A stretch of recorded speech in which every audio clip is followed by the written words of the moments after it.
Hello everyone, my name is Kristiani Butar-Butar. I am a student from University of North Sumatra. In this chance, I will present about my stylistic analysis, the poem Holy Thursday by William Blake. This poem, Holy Thursday, divines the beauty charm of the church traditions but with irony. William Blake points out the hypocrisy of the cathedral.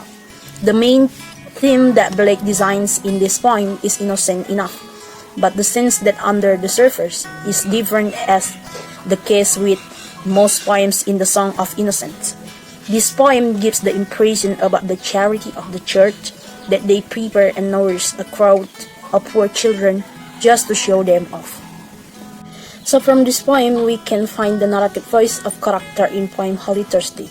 Holy Thursday is a first-person description of feelings about a religious tradition, in which the narrator is himself describes his feelings about church and highlights the hypocrisy of the cathedral by using the theme of innocence with irony.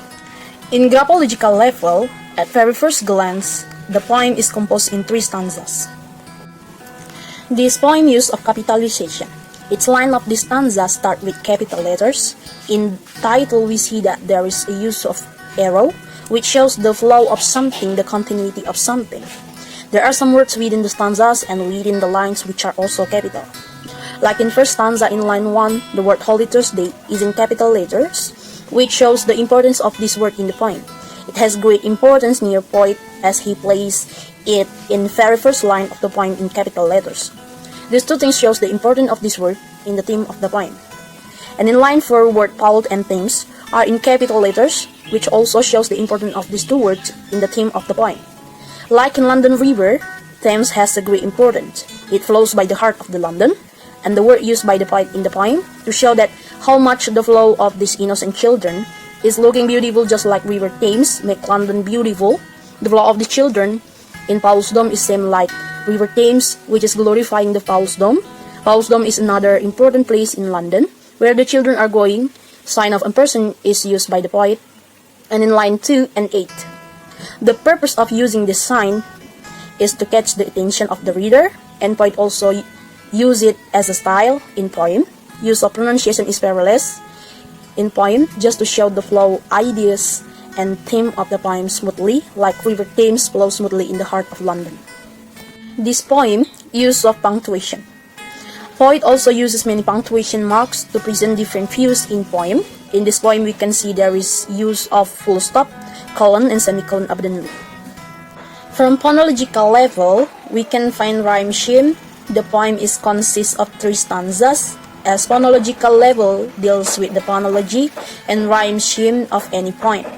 As far as we are concerning with the written text of poem, then rhyming scheme of poem can be analyzed. The rhyming scheme used in the poem in couplet form SAABB. For example, clean green, snow flow, town to owl, lamb's hands, sung among poor and do. We can find imagery and symbolism in this poem. For example, flowers. These judgments trace the children's prettiness and fragility. They are London's fairest product. Children, poet takes the child is an image of purity, innocence, and calmness. Lambs, the children are lamb like in their innocence and meekness, as well as in the sound of their childish voices. In grammatical level view, the grammatical structure of the poem is very simple. No use of helping verbs in there. Most of the prepositions are used there in the poem. Structure is free, no grammatical rules are there. This structure is presenting different views of the poet about the theme of the poem, that he is writing in a flow and all ideas are flowing smoothly with each other. It also shows that the ideas are closely related to each other and can't be separate from each other.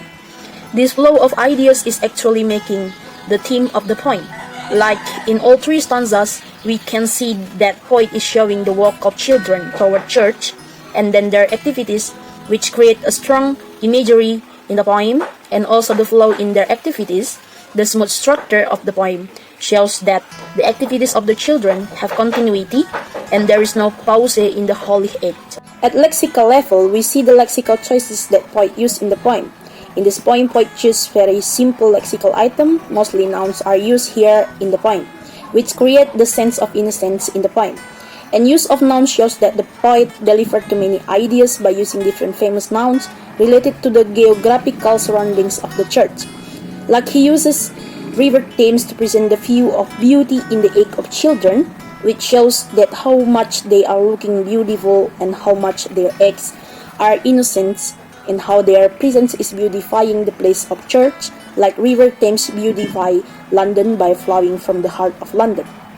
And mighty wine used by the poet to create a beautiful imagery of their sweet voices, which they raise during prayer thundering, is also used to create imagery that how much their voices are combined and touching to hearts that they can thunder the heaven also.